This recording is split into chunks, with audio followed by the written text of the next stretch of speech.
চীন যদি এই প্রকল্পে প্রবেশ করে, তো তাহলে ধরে নিতে হবে যে তারেক রহমানের সরকার পুরোপুরি ভারতের সাথে সম্পর্ক অবনতি করার উনি রিস্ক গ্রহণ করলেন।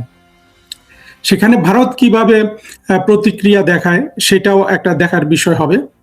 এবং ভারত যেটা সব সময় বলে, 2-3 দিন আগে আমি ভারতের একজন বাংলাদেশে নিযুক্ত হাই কমিশনারের সাথে একটা টক শো করেছিলাম, পিনাক রঞ্জন চক্রবর্তী, বাংলাদেশে খুব পরিচিত মুখ। সেখানেও উনি বলেছেন যে ভারতের একটাই কনসার্ন বাংলাদেশকে নিয়ে, যে ভারতের নিরাপত্তা, অর্থাৎ উত্তর পূর্ব ভারতীয় যে 7 সিস্টার্স আছে এই রাজ্যগুলোর নিরাপত্তা, যেটা ইউনূস সরকার থেকে শুরু করে বাংলাদেশের জুলাই জঙ্গিরা মাঝে মাঝে বলে যে তারা এটা দখল করবে।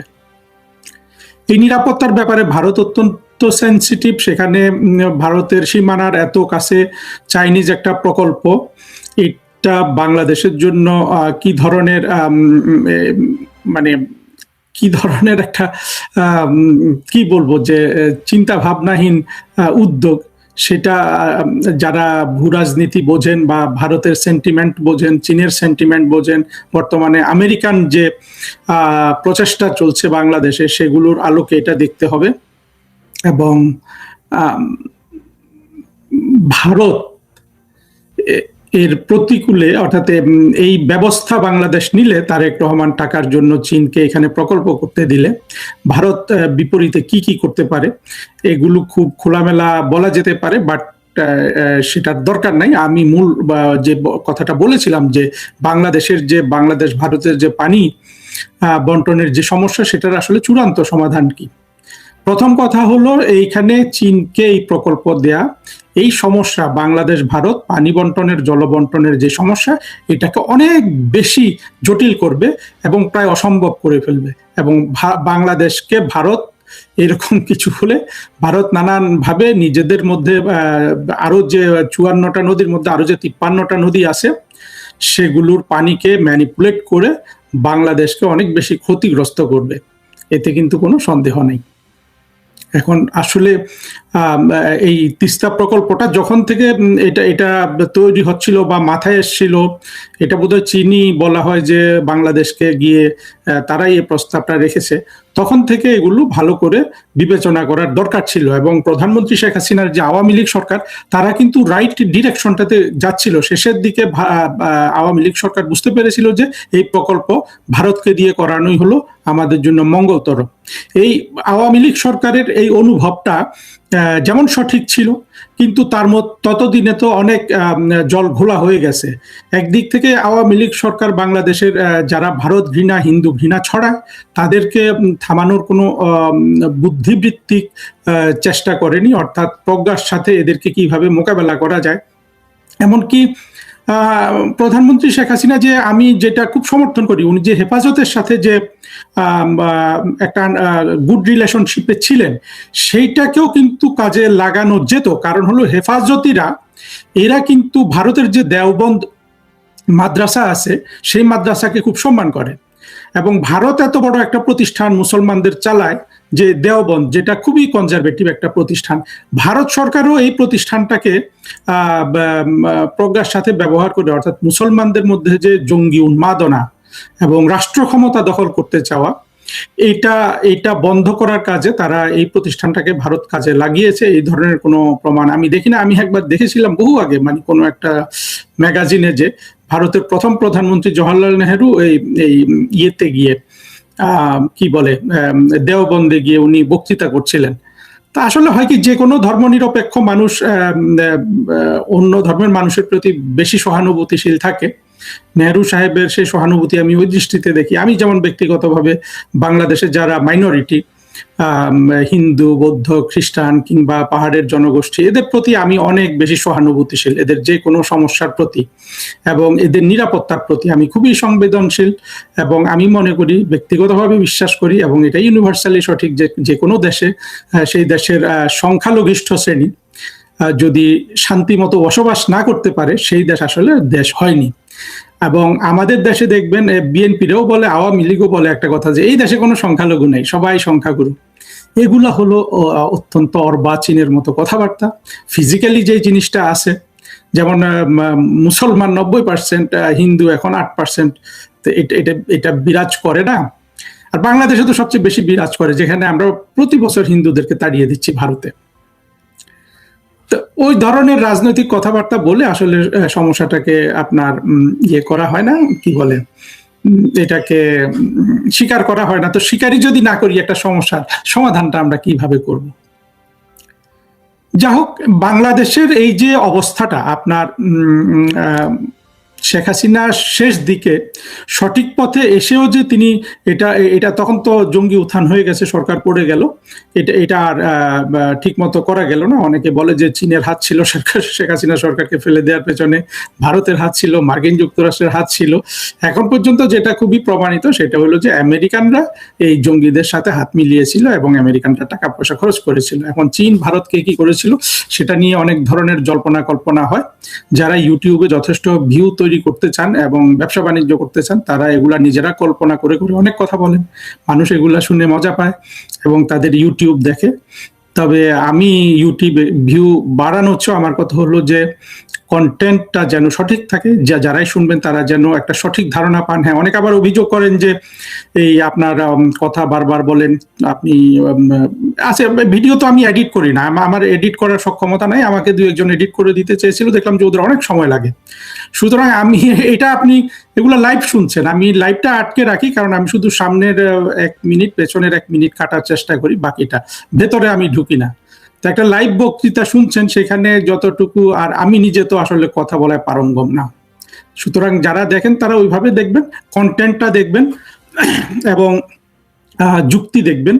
সেগুলো দেখে আশা করি এই যে ভিডিওর যে মানটা যে অত ভালো না সেটা একটু বলার চেষ্টা করবেন, কারণ আমি অত্যন্ত গুরুত্বপূর্ণ কথাগুলো বলার চেষ্টা করি বাংলাদেশের জন্য, বাংলাদেশের ভবিষ্যতের জন্য, এবং ভবিষ্যতে আমরা যে মুক্তিযুদ্ধের সরকার গঠন করব তাদের জন্য এখনই আমি দিশাগুলা দিয়ে দেওয়ার চেষ্টা করছি, কোন কোন জিনিসগুলাতে আমাদের মুক্তিযুদ্ধের পক্ষের শক্তিকে উন্নতি করতে হবে।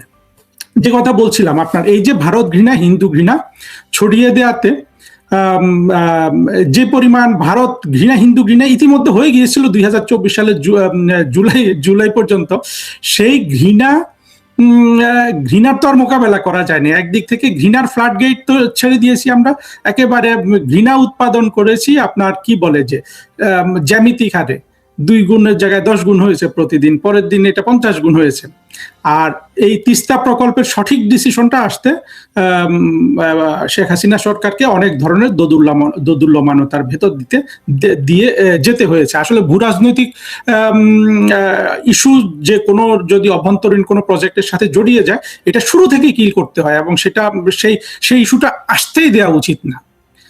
এখন নানান যন্ত্র নানান সুবিধা গ্রহণ করে, আমেরিকানরা যেমন জঙ্গি মৌলবাদীদের সাথে চলে গেল, চীনও সেই সুযোগ নেয়, ভারত সুযোগ, সবাই নিবেই। আপনাকে ধরে নিতে হবে যে তারা আপনার কাছ থেকে এই ধরনের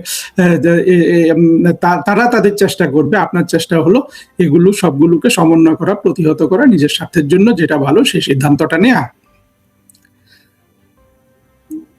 সেইটা আওয়ামী লীগ সরকার ফেল করে গেছে। অর্থাৎ একদিক থেকে ভারত ঘৃণা ছড়ানো বন্ধ না করে শেষ মুহূর্তে এসে যখন বললো যে ভারত এই প্রকল্প করবে, তখন আসলে এটা লাভের চেয়ে ক্ষতি বেশি হয়েছে। বরঞ্চ ওই সময় তারা এটা নিয়ে মুখ বন্ধ রাখলেও পারতো। কিন্তু আসলে এইসব জিনিস আপনার হঠাৎ করে সমাধান করা যায় না, দীর্ঘমেয়াদী পরিকল্পনা লাগে, plan A B C D লাগে, কি বললে কি বলবো, কোনটা বলবো, সেটা তো আসলে তখন আর জঙ্গি উত্থান এমন ভাবে হয়ে গিয়েছিল যে এবং আরো কিছু সমস্যা এমন ভাবে তৈরি হয়ে গিয়েছিল যে প্রধানমন্ত্রী শেখ হাসিনা সরকার আসলে ওই সময়টা খেই হারিয়ে ফেলেছিল।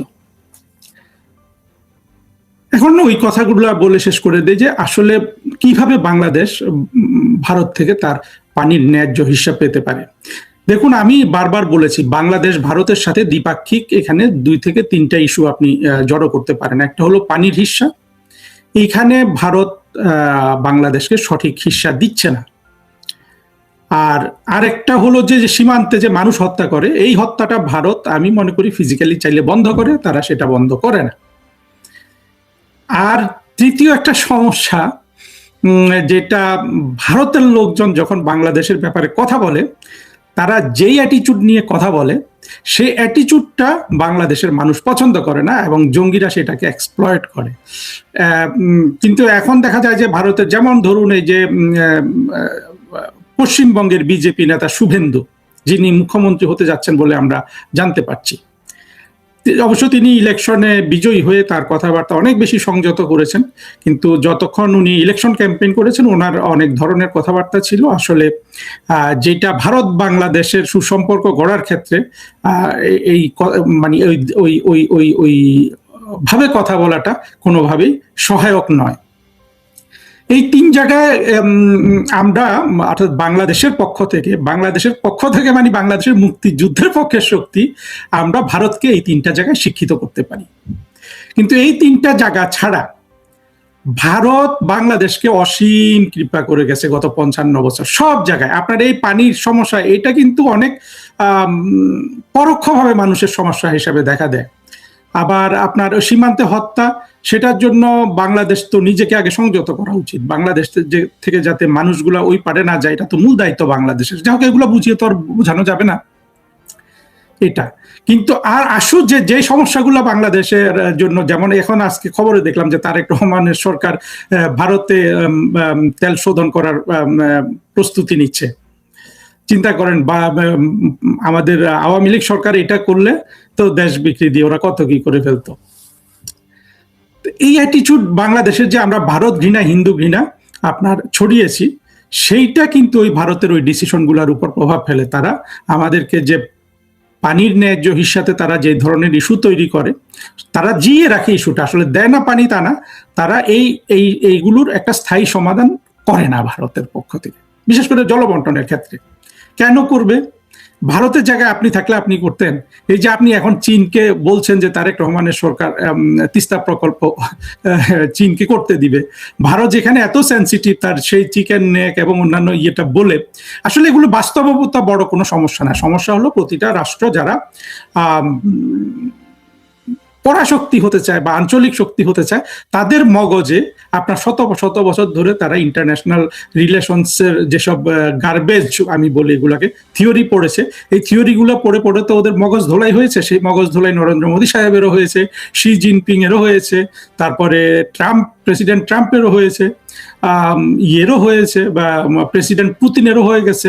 তবে এর মধ্যে আমরা যেটা দেখি বরাবর, পুতিন এবং শি, অর্থাৎ এই দুই দেশের নেতারা অনেক বেশি প্র্যাকটিক্যাল চিন্তা করতে পারেন, ভারত অনেক বেশি ইমোশনাল, আর মার্কিন যুক্তরাষ্ট্র অনেক বেশি আপনার বলবো যে একেবারে স্টুপিড ভূরাজনৈতিক চিন্তা ভাবনার ক্ষেত্রে। আমি আবার বলছি, চীন ধৈর্যধারী, সংযত, practical, Russia wise, Bharat emotional, America stupid. এই চারটা জিনিস আপনারা মনে রাখবেন। ভূরাজনৈতিক স্বার্থ বা ভূরাজনৈতিক স্বার্থ প্লাস, এভাবে বলি যে অর্থাৎ পরাশক্তি হওয়ার যেই অ্যাম্বিশন, বা আমেরিকার পরাশক্তি, প্রথম পরাশক্তি হিসাবে টিকে থাকার যে আকাঙ্ক্ষা, সেইটা বাস্তবায়নের ক্ষেত্রে এই চারটা রাষ্ট্রের আপনার সিদ্ধান্তগুলো আসে। চীনের প্রেসিডেন্ট থেকে আসে আপনার দূরদর্শী, আপনার ঠান্ডা মাথায় চিন্তা,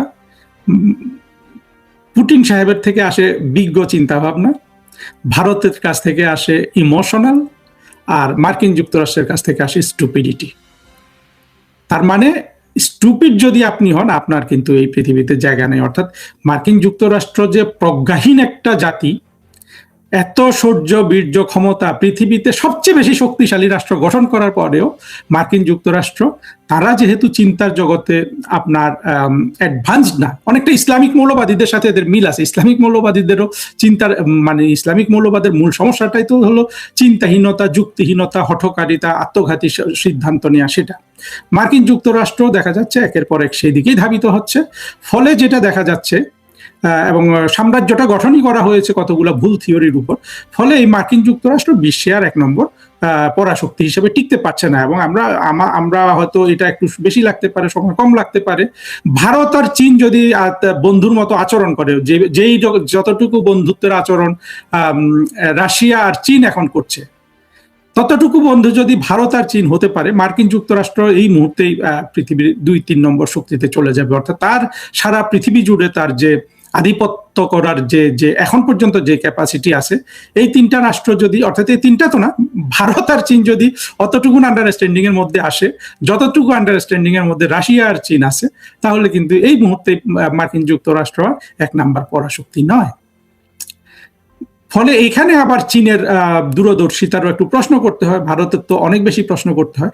তাদের অদূরদর্শিতার কারণে মার্কিন যুক্তরাষ্ট্র এখনো পৃথিবীর উপর ছড়ি ঘুরিয়ে যাচ্ছে, যেটা আরো অনেকদিন পারবে না। এদিক থেকে ঠিক যে রাশিয়া, ভারত, চীন এরাও চেষ্টা করছে, এরা ব্রিক্স করছে, এই করছে, সে করছে, বাট প্রগ্রেস আশানুরূপ নয়।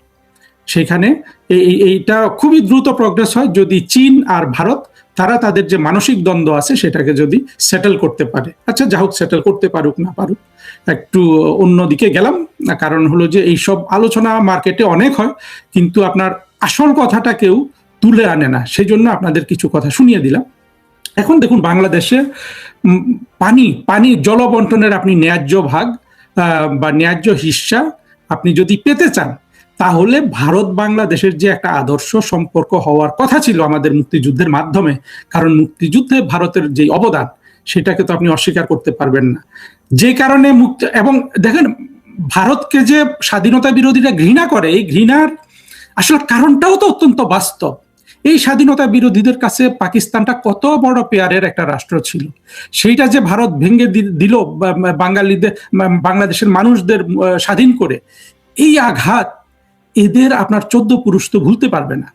সেখান থেকে তারা ইসলাম ধর্মকে ব্যবহার করে ভারত ঘৃণা, হিন্দু ঘৃণা ছড়িয়েছে, এবং এটার মূল দায়িত্ব ছিল বাংলাদেশের আওয়ামী লীগ সরকারের বা আওয়ামী লীগ দলের বা মুক্তিযুদ্ধের পক্ষের শক্তির, ভারত ঘৃণা, হিন্দু ঘৃণাটাকে বাংলাদেশে আপনার এটার টুটি চেপে ধরা। এটা অনেক বাস্তব কারণে হয় নাই, এখানে আওয়ামী লীগের বা কারো কোনো দোষ নাই। আজকে আপনার 2024 সালে যে জঙ্গি উত্থান হয়ে গেছে, সেখান থেকে আমরা পেছনের সমস্যাগুলো দেখার সুযোগ পাচ্ছি। ভবিষ্যতে আমরা অবশ্যই ব্যবস্থা গ্রহণ করতে পারবো, কিন্তু ইতিমধ্যে যে ক্ষতিটা হয়ে গেছে, যে বাংলাদেশ বিভিন্ন সময় তার প্রয়োজন মতো পানি পায়নি, ভারত সেখানে তার কৌশল খাটিয়েছে নানান ধরনের, এবং জঙ্গিরা চায় ভারতকে দখলই করে ফেলতে। তারা চায় যে এই সমস্যার সমাধান করবে জোর করে, আর এটা জোর করে এই সমস্যার সমাধান করা যায় কি না, গেলে তো জঙ্গিরা ইউনূসের ওই 2 বছরেই করে ফেলতে পারতো, কিংবা জিয়াউর রহমান তো 4-5 বছর রাষ্ট্র শাসন করেছেন, উনি করে ফেলতে পারতেন, কিংবা এরশাদ করে ফেলতে পারতো না, পারেনি তো কেউ। যা পানি এসেছে গঙ্গার সেই চুক্তি, সেটাও শেখ হাসিনা করেছে 3 বিঘা, সেটা খালেদা জিয়ার আমলে উদ্বোধন হয়েছে, সমাধান করেছে শেখ হাসিনা। এবং এখানে আরেকটা কথা বলে রাখি, দেখুন নরেন্দ্র মোদী কত আন্তরিক এবং আপনার গণতান্ত্রিকভাবে চেষ্টা করেছেন, যেই সমস্যা বাংলাদেশ ভারতের যে 4 কিলোমিটার, 4 না 2 কিলোমিটারের মতো একটুখানি জায়গা, সেখানে সীমানা চিহ্নিত ছিল না, এটা 40 বছর 50 বছর চলে আসছিল। কংগ্রেসের সরকার এটা করতে পারেনি বা করেনি, যাই হোক। এবং সিটমহল বিনিময়, এবং সিটমহলগুলো যে বিনিময় হলো আপনার 13 না 14 সালে নরেন্দ্র মোদী আর শেখ হাসিনা মিলে করলেন, বাংলাদেশ অনেক বেশি জমি পেল। এসব যারা এগুলা ইন ডিটেলস জানেন তারা জানেন, যারা জানেন না তাদের আমি যা বলছি আইডিয়াগুলো কিন্তু আছে। এবং নরেন্দ্র মোদী সাহেব কত আন্তরিক ছিলেন বাংলাদেশের প্রতি, শেখ হাসিনার প্রতি। উনি কিন্তু একটা অমীমাংসিত, সবচেয়ে জটিল সমস্যা ছিল এই স্থল সীমানাটা চিহ্নিত করা, সেটা চিহ্নিত করে দিয়েছেন। বর্তমানে বাংলাদেশ ভারতের মধ্যে কোনো অচিহ্নিত সীমানা কিন্তু নাই।